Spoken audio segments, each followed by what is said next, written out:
Time to fuel your business success. Welcome to Harmonious at Lunch. We're bringing you bite-sized advice and expert conversations to drive clarity and growth 5 days a week. Make sure you join our Facebook group at humanopt.com/lunch, where listeners like you and our guests hang out so we can find harmony in business together. If you're building a business, you're in the right place. Let's dive in. How can owning a bar make you a better CEO? And should you go out and buy one after this episode? I don't know. We're going to find out all the answers to those questions. I have a very special guest with me, Scott Greenfield. Welcome to the show, and thank you for being here. Thanks, Brandon. Thanks for having me. I have never, ever started this show with that question. It's a very unique question. Which also means you probably have a really unique and interesting background. So tell me, why does owning a bar, or how did owning a bar make you a better CEO? Where does this story begin? The story begins actually back in college. My partners and I were all fraternity brothers back in college. It sort of happened that way. After we all left college, right after college, two of my friends decided to go into the bar business. I was actually doing a little advertising work with my father's company, and one lunch, we were doing some advertising. By the next morning, I was a part owner in a bar in the Upper East Side of Manhattan. So it was three friends getting together and sort of trying to put this sort of picture in our mind what it would be like to own and operate our own business inside of Manhattan in a bar in New York City. So I was sort of brought on as the third piece of the puzzle, and really it helped me for what my job in the bar was, really sort of helped me on the path of where put me in the spot today. But one of the greatest lessons I learned, and I'm going to answer that question you asked at the beginning, would you go out and buy a bar today? Probably not, but I would once I finish writing my book and what not to do in owning a bar in New York City. Then read that, then you can do it. But I think the greatest lessons we learned, I learned owning the bar was, and I think this is a lesson people have heard a million times, you learn a lot more in your failures than you ever do in your successes. So I think at 22, when we opened the bar, we closed it when I was 23, we were open for a year, learning to fail, learning to fall on my face, learning to have the greatest 6 months you ever seen in a bar and having the worst 6 months coming right down afterwards. You learn to be at the top, and you really learn how to fail. So I think it's one of the greatest lessons, and I'm happy I learned it very, very early, because it allowed me to sort of look at the path of failure is not a bad thing. Failure is a really good thing if you want to be successful. Yeah, I mean, you're right. It's not a novel concept. There's books written on the subject, but it is an important one to drive home, because while failure sucks and nobody ever wants to fail, you don't go into something wanting to fail. It's important to just shift that mindset and say, okay, what can I learn from this? Or what have I learned from this? What am I not seeing from this experience? So it's one of those things that you have to constantly keep hearing, because no matter how many times you do it, failure always hurts to some degree. And it sounds like for you, I mean, to kind of poke fun at your story here a little bit, it sounds like every college senior's dream, right? To just continue the college experience, owning a bar, you get to drink all the time. Maybe that played a little bit of a role in your two friends' decision to open the bar. But I'm a little curious. You said the greatest 6 months and then the worst 6 months. Like, what were some of the failures in those 6 months that, looking back on it, that you can point to that was like, wow, that was it right there. That was the moment it turned and went downhill. Started day one. I think this is a lesson in any business, especially startup, looking to exit, in the middle, what have you. Capitalization, having the right amount of capital for your business to open up, to start, to run your business, having access to where you could take advantage, where you're not scrambling. Put it this way, we opened the bar the first night, we had $1,500 left in the bank. And how we survived for 6 months, everything's COD in the first 45 days we opened the bar. How we all did it, I still don't know how we did it, but really it was capitalization. We had no money and we just scrambled. Probably lesson number one. Make sure you have enough capital, access to capital that you can up and down, because the bar business is seasonal. In the bar business, you become hot, then you become not, and that not part is that extra 6 months. We had the greatest 6 months. We were hot, streets were busy, couldn't get down First Avenue. Two things happened. We had a very bad New Year's Eve. We didn't make the money we needed for New Year's Eve. Didn't last us into that. So that's winter season. Nobody wants to go out there in the winter, right? And we sort of were doing things we weren't supposed to do. You're not allowed to dance or have a DJ. And we had dancing and a DJ, and eventually we got in trouble for it. So that sort of started the downtick of what happened. So again, lesson number one, if you capitalize. Lesson number two, know the rules of the game so you can play it correctly. Yeah, those are probably the two most important business lessons there is. I love it. Okay, so you said there was 4 things you learned. That was number 1. All of that was about the learning from your failures. What are tell me through the next one. What was the next lesson you learned? Relationships. How to build relationships, how to work with relationships, how to use relationships, because the bar business is all about making sure you take care of that, those regulars, so they keep coming back. Make sure working with the distributors when you have a little dispute, when you need a little bit more time, when you have a relationship, hey, give me an extra day here and there.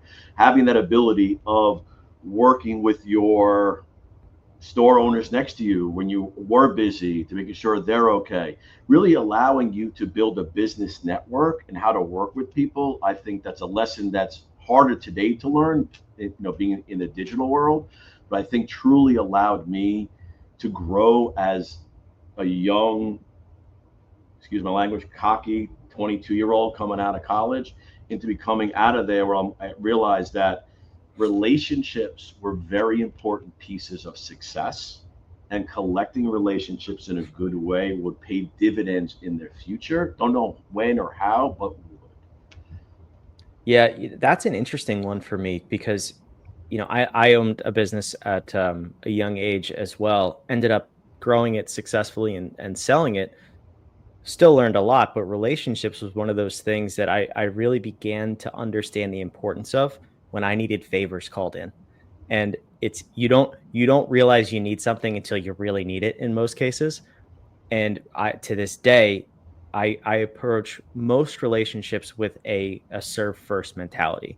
I'm in a lot of networking groups, both in person and then also virtual, because that's the world we live in now. And I can't tell you how many people come into those groups and it's take. And they just want to say, who can you refer me to? Do you want to buy my stuff? I'm like, no, first of all, because I don't know you. And second of all, I would never, because that's how you're approaching people in conversations. You're approaching them as transactions. And I know from my perspective, I can call pretty much anyone who's been a guest on this show and have a good relationship just because I didn't ask them for anything. And it's not even that I'm asking for a favor, but I could call you up in 3 months and just check in on you because I genuinely care. And I can feel that you do the same in your personal relationships. It comes off of you, right? So that lesson alone, I wish more people would realize, and business would get a whole lot easier. But it's super cool that you learned that one at 22, 23 years old, because most people, I just think, never learn it. They don't, and you get challenged from time to time. In the world, if people don't see the world through your vision like that. But I'm like you. Do upon others you want to be done to you. Do good, and good should come back to you. And my career path, I'm here today because of a relationship that I made in the bar. Believe it or not, the relationship that I created in the bar through a gentleman that was, unbeknownst to me, a very successful, very well-known person in the financial world who was looking for a place to throw a holiday party. And he knew somebody that I knew, came to me. He lived on the Upper East Side. That's where I was. We connected. He had a great time. It worked out well for his company. We did it again a couple of weeks later. Everything was great. And because of that relationship, he called me a year after the bar closed, out of left field when I was living in Texas, and says, "What are you doing?" I said, "Running a door for a club in Dallas." He's like, "Can you get back to New York soon?" I said, "I'm actually coming home to go visit my mom in a week." He goes, "You own a suit?" I said, I probably could find one somewhere. He goes, come to my office. I want to show you something. I want to give you an opportunity. Okay. So unbeknownst to me, he was one of the most successful stockbrokers at that time on Wall Street. Went to his office for that day. He had 40 people working for him. And he said, I believe you'll be great. I want you to come into this business. And he goes, when could you come back to New York? And 3 months later, I was working at a very large financial company, studying for my licenses. And that was 1994. And I've been successful in this industry since then. So I owe my career back then to the relationships that I learned at the bar. Yeah. Hey, amen. You never know what's going to happen. I love it. All right. We got 2 more tips. What's number 3? Because of the bar closing and it like it did, and I just didn't want to be in New York anymore. I got to leave New York for the first time. And if you're a born and raised Queens kid, didn't go anywhere 50 miles out of the radius of Manhattan. Living in Dallas, living in Texas in 93, 94 was an amazing time. Huge Cowboy fan. Cowboys were winning the Super Bowls at the time as well.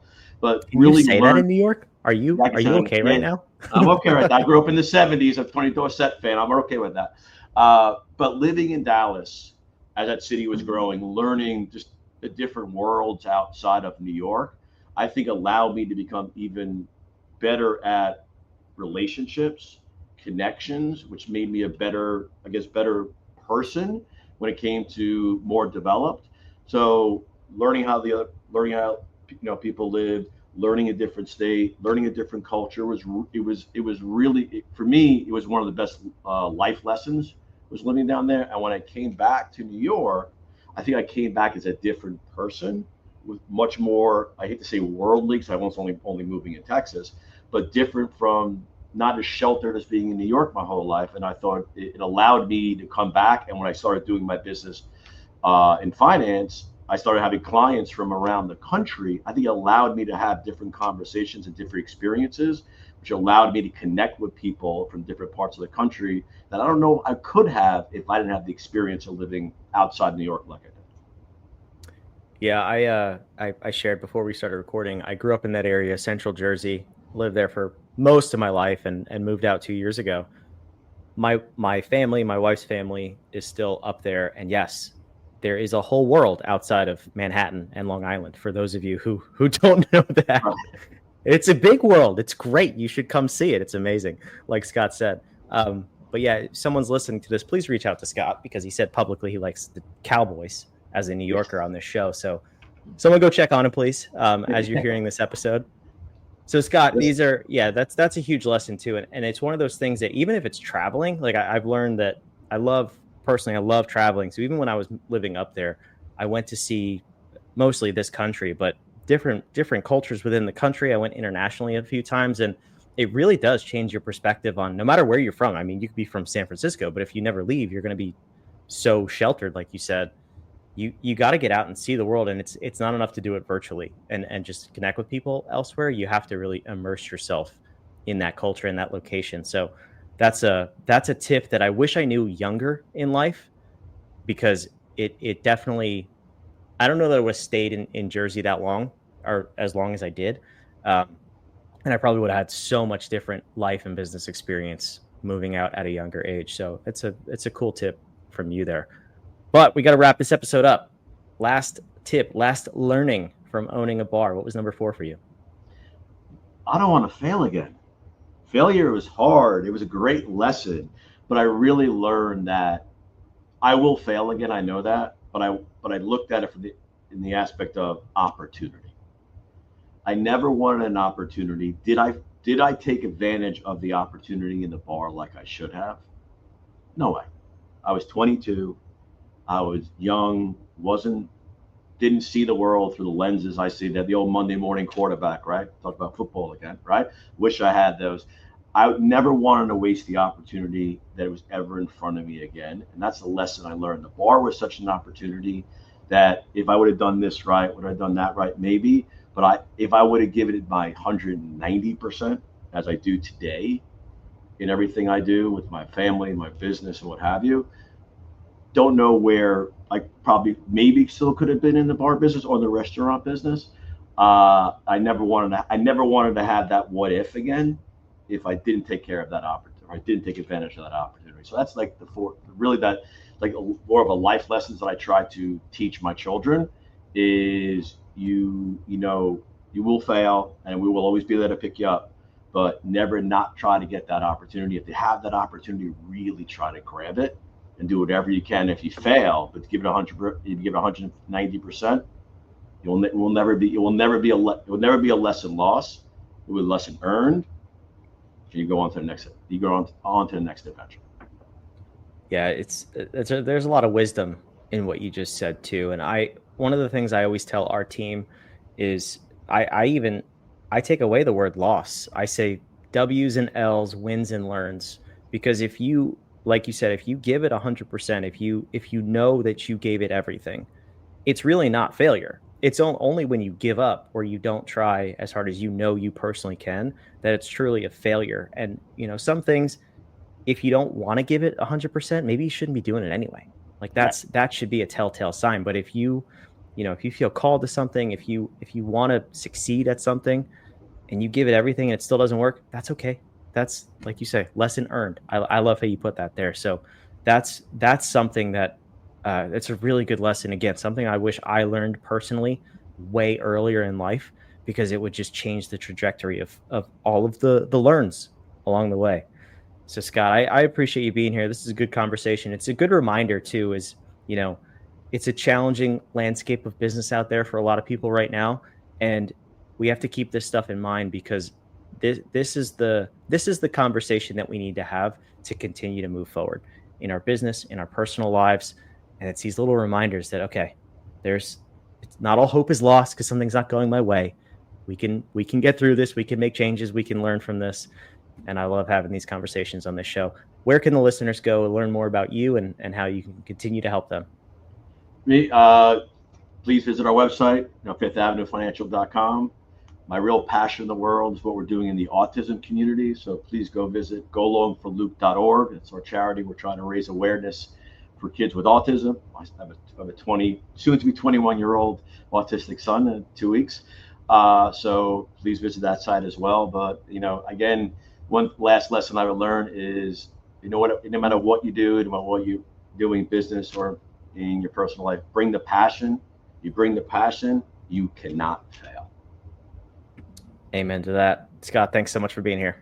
Thank you very much, man. I really appreciate it. For those of you watching and listening, we got Fifth Avenue Financial on the screen. All of the links that were mentioned down below in the show notes. Make sure to go check those out. Thanks for being here. I hope to see you back tomorrow on another episode of Harmonious at Lunch. Another episode of Harmonious at Lunch in the books. I hope this episode made you think and you grabbed some actionable ideas to propel your business. Don't forget to like, comment your takeaways, and subscribe wherever you're listening so we can help more entrepreneurs just like you achieve harmony in their life and business. For cutting-edge tools that bring clarity to your people and processes,